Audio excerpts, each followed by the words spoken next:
কুন্তীৰ শ্ৰীকৃষ্ণৰ স্তব এতিয়া কুন্তী মায়ে শ্ৰীকৃষ্ণ স্তুতি কৰিলে আৰামে চলিবা কশান্ত কৃষ্ণ কুন্তী হেন জানি হলুতক মুখে দুখে বুলিলনে তো বাণী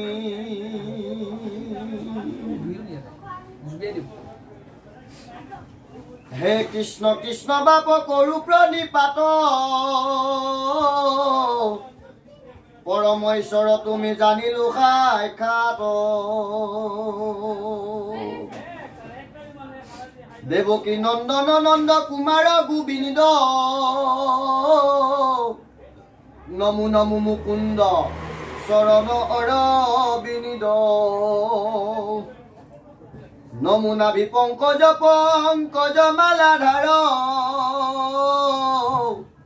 নমো নেত্ৰ পংকজ পংকজ পাৱজাৰ নমো ভকতৰ চিত বিতোধিষ্ঠাতা দুৰ্গতি তাৰক মূৰ তুমি পিতা মাতা এতিয়া কুন্তী মায়ে কি কৰিছে কৃষ্ণ যিহেতু দ্বাৰকালৈ যাবলৈ আৰম্ভ কৰিছে প্ৰস্তুতি হৈছে তেতিয়া কুন্তী মায়ে দুখ কৰি কৃষ্ণ ওচৰলৈ আহিছে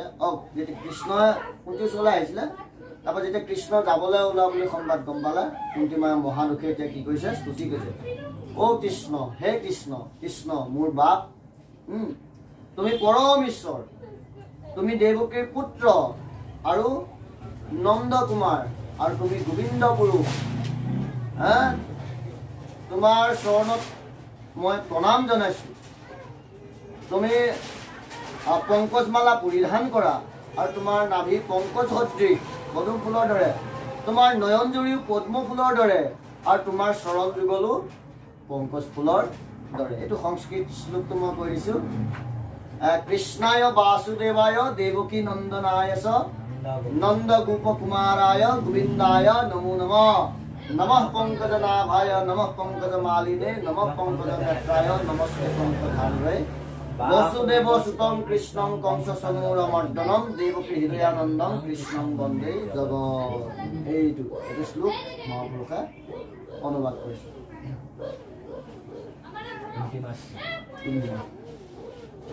ৰাম বিষবনি ৰাখ হৰ দুৰ্ঘুৰ বনবাস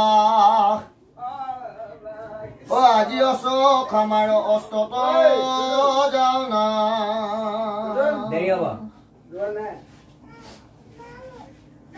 হে প্ৰভু যেতিয়া কৌৰৱে বিষ আমাক দিছিলে তেতিয়া তুমিয়ে ৰক্ষা কৰিছিলা আৰু যেতিয়া এই ঘৰত যে জুই লগাইছিলে তেতিয়াও তুমিয়ে ৰক্ষা কৰিছিলা আৰু আমি যেতিয়া অৰণ্যত আছিলো ৰাক্ষসে যেতিয়া সংকটৰ সৃষ্টি কৰিছিলে তেতিয়াও তুমিয়ে ৰক্ষা কৰিছিলা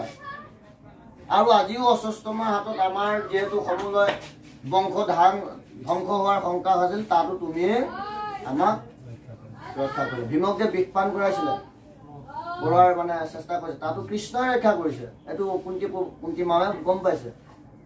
আৰু বহনি দিছিলে তেওঁলোক যে এটা ঘৰত যে সাজি লৈছিলে যে তেওঁলোকে এই কৌৰৱসকলে যে এই ঘৰটোতে তেওঁলোকে যাবলৈ গৈছিলে তাৰপিছত একদম বিভিন্ন ধৰণৰ চাউল কৰি সেই ঘৰটো জুই লগাই দি তেওঁলোকক মৰাৰ চেষ্টা কৰিছিলে তাতো কৃষ্ণই কি কৰিছিলে ৰক্ষা কৰিছিলে আৰু হিড়িম্বাৰ এই তাত ৰাক্ষস যে পঞ্চপাণ্ডৱ যেতিয়া অৰণ্যত আছিলে তাত এজন ৰাক্ষস আছিলে এই ৰাক্ষসৰ হাতৰ পৰাও কোনে ৰক্ষা কৰিছিলে কৃষ্ণ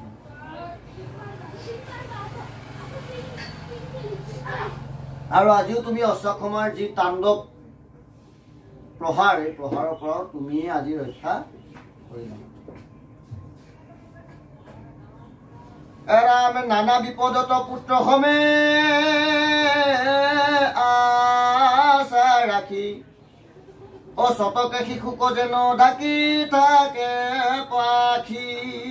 শতক চৰাই কি কৰে নিজৰ পোৱালীবিলাকক এই পাখিৰে ঢাকি পিনে সিহঁতক সুৰক্ষা প্ৰদান কৰে ঠিক তেনেদৰে মোক আৰু মোৰ পুত্ৰবিলাককো তুমি সেই পক্ষীৰ নিচিনাকে সদায় নিজৰ বুলি ভাবি বিভিন্ন বিপদত তুমি ৰক্ষা কৰি আছা। এৰামে কেৱলে ৰাখিলা মাত্ৰ সিটো দেৱকী, জানিলো মোৰ তেখে স্নেহ মাতৃটো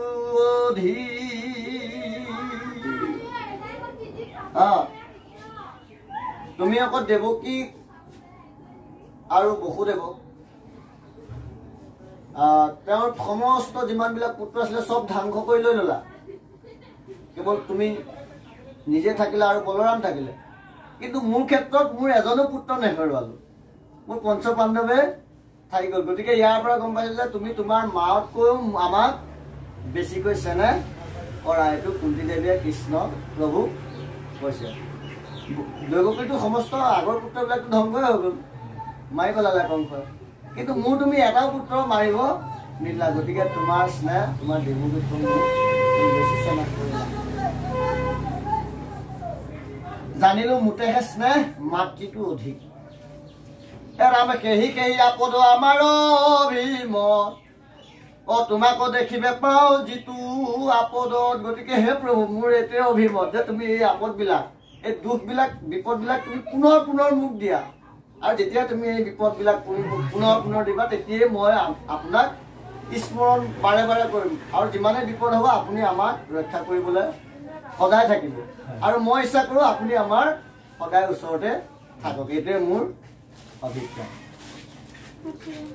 ৰামে শ্ৰী ভুলে ভেলে ভুলে মন কৰে নানা কাম, সম্পদত নপৰে লৈ বা কতব নাম। যেতিয়াই মই ধনী হৈ যাম, মোৰ শ্ৰী হৈ যাব, ঐশ্বৰ্য থাকিব, তেতিয়া তোমাৰ নাম ল'বলৈ আৰু মোৰ মন নাযাব, সম্পদ যেতিয়া বাঢ়ি যাব। গতিকে যেতিয়া মই মহা সম্পদত থাকোঁ মই তোমাৰ নাম ল'ব নোৱাৰিম। গতিকে তুমি মোক এইটো কৃপা কৰা, মোক ধেৰ বিপদ দিয়া যাতে মই তোমাৰ নাম অনিশে ল'ব পাৰোঁ। জগতৰে আত্মাত অন্তৰ জামি মহা হৰি, নিজৰ ৰূপে আছা খাই খাটব তৰি। তুমি জগতৰ প্ৰতিটো জীৱৰে হৃদয়ত অন্তৰ্জামী ৰূপে বাস কৰি আছা, আৰু তুমি মহাহৰি, আৰু তুমি সেই নিজৰ স্বৰূপতে আহি এই পৃথিৱীত অৱতৰণ হৈছা। এৰামে কেহু বোলে বংশ বিস্তাৰিবা যাদৱৰ, কেহু বোলে কীৰ্তি বঢ়াই বাহা পাণ্ডৱৰ। কিছুমানে কয় যে তুমি যাদৱ বংশৰ বংশ বৃদ্ধিৰ কাৰণে তুমি অৱতৰণ হৈছা, কোনোৱে কয় তুমি পাণ্ডৱসকলৰ যশ ৰাশি বৃদ্ধি কৰিবলৈ তুমি অৱতাৰ লৈছা। কেহু বোলে ভূমি ভাৰ হৰিবাক প্ৰতি, কৈ নানা হেতু যাৰ যেনলৈ মতি। আৰু কোনে কয় তুমি এই ভূমিত ভাৰ সংহাৰ কৰিবলৈ অৱতৰণ হৈছা, নানা দুষ্টক দমন কৰিবৰ কাৰণে তুমি অৱতীৰ্ণ হৈছা বুলি কোনো লোকে যাৰ যি মতে ধৰি লওক ভাবে সেইমতে তোমাক এইবুলি গ্ৰহণ কৰে। ৰাম কাম্য কৰ্ম কৰি মৰে যত মূঢ়মতি, বৈলা ভাবে কত তাক নিস্তাৰিবে প্ৰতি। এই সাধাৰণ জনপ্ৰজাবিলাকে অকল কৰ্ম কৰি কেনেকে ফলটো লাভ কৰোঁ, ইন্দ্ৰিয় তৃপ্তি সাধন কৰোঁ,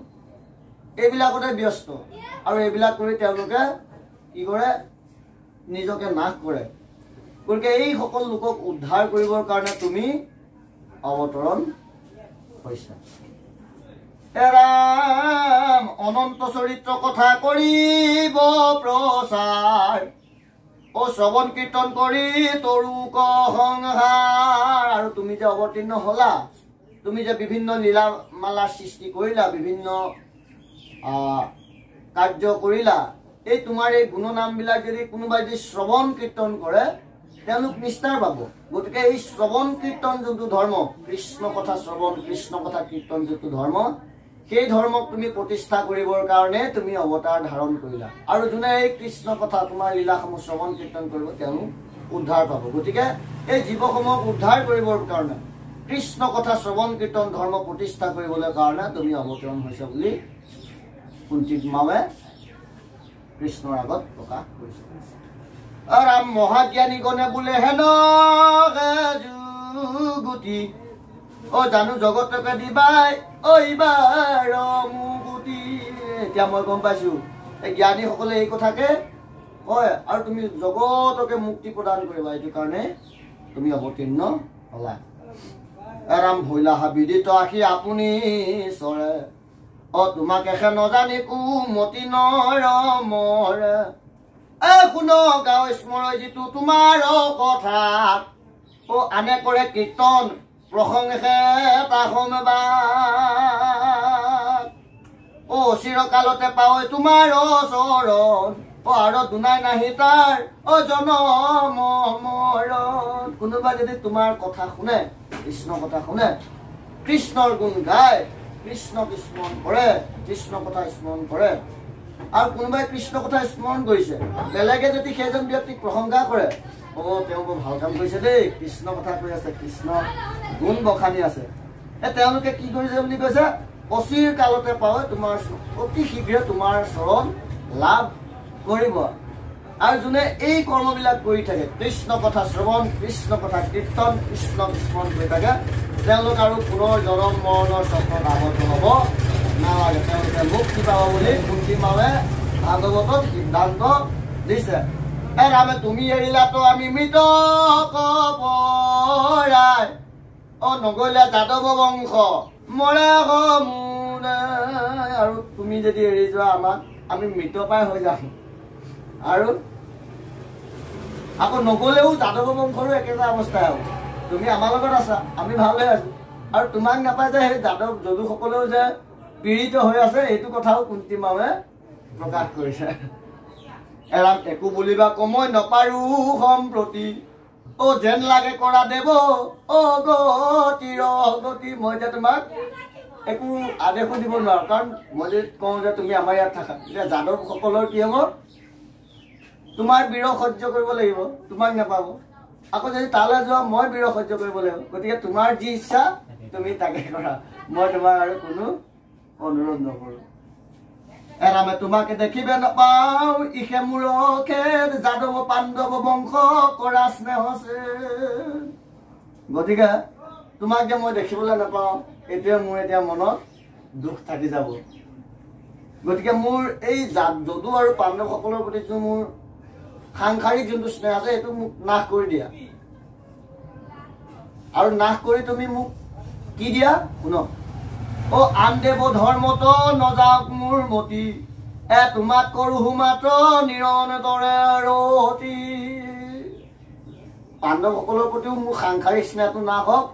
যদুসকলৰ প্ৰতিও মোৰ সাংসাৰিক স্নেহ নাশ হওক আন ধৰ্মৰ প্ৰতিও মোৰ একেবাৰে ৰতি নাথাকক কিন্তু এটা মই বিচাৰো এইটো কি তোমাৰ চৰণত মোৰ যাতে নিৰন্তৰ ৰতি থাকে সেইটোহে মই আপোনাৰ কামনা কৰিছো ৰামে যেন জাতি গংগাক নিৰোধ কৰে যদি সাগৰত প্ৰলয়ত থাপি দেৱ নদী যদিও গংগাৰ প্ৰবল সোঁতক কোনোবাই খেদ কৰিবলৈ চেষ্টা কৰে তথাপিও এই সমস্ত নিৰোধ পাৰ হৈ গংগাই ক'ত পৰিবগে সাগৰত পৰিব সেই মতে বিঘ্নিকো নগনি মূৰ মন সদায় স্মৰুক মাত্ৰ তোমাৰ চৰণ তেনেকে সংসাৰ বিভিন্ন বিঘ্নি এইবিলাকো মই গণনা নকৰি যাতে সদায় তোমাৰ চৰণ স্মৰণ কৰো তাৰে তুমি কৃপা কৰা এৰাম এহি মতে কৰন্ত অনেক স্তুতি নতি মনে উপজিল আশী সপ্ৰেম ভকতি এনেদৰে যেতিয়া কুন্তি মাৰ স্তুতি কৰি আছে তেওঁৰ হৃদয়ত কৃষ্ণৰ প্ৰতি প্ৰবল প্ৰেম জাগ্ৰত হ'ল ৰাম শিহৰি শৰীৰ নীৰৱ শ্ৰান্ত কৃষ্ণৰ আগত পৰি কুন্তিকা নিদিল যেতিয়া এই কৃষ্ণক এনেদৰে স্তুতি কৰি আছে তেওঁ চকুৰ পৰা পানী বব ধৰিছে অবিশ্ৰান্তভাৱে আৰু কৃষ্ণৰ আগত কুন্তিয়ে ক্ৰন্দন কৰি আছে ৰাম পৰম ভকতি দেখি জগত নিবাস এহি হক বুলি হাঁহি কৰিলা আশা আৰু কুন্তি মাৰ পৰম ভক্তি দেখি ভগৱন্ত পুৰুষে তেওঁক আশ্বাস প্ৰদান কৰিলে। নজাই বোধা ৰকাবলে পালতিলা হৰে দুনাই গৃহ পখিলা কোনেতি কৰে। তাৰপৰা কি কৰিলে? কৃষ্ণ ঘৰলৈ ওলাই যাব লৈছিলে, কিন্তু নগলে। পুনৰ আকৌ হস্তিনাপুৰতে কুন্তি গৃহ থাকিলে। এৰামে দুনাই যায় বেচান্ত স্ত্ৰী সবক প্ৰবুধি কাটৰ কৰিয়া ৰাজা ৰাখিলা নিৰোধী। পুনৰ ভগৱন্ত পুৰুষে কি কৰিলে? এই স্ত্ৰীসকলক সুভদ্ৰা, দ্ৰৌপদী, উত্তৰা, কুন্তিমা, ইমানবিলাক স্ত্ৰী পুৰুষ চবকে সম্বন্ধে আকৌ যাবলৈ চেষ্টা কৰিছে। আৰু যাবলৈ যেতিয়া চেষ্টা কৰিছে, ৰাজা আকৌ এবাৰ যুধিষ্ঠিৰ ৰাজা আহি কৃষ্ণক নিৰোধ কৰিছে। 7-8-2 অধ্যায়ৰ কথা কৈ লওঁ। ভীষ্ম মুখ উৎসৱ কৰিবে সুতেলৈ।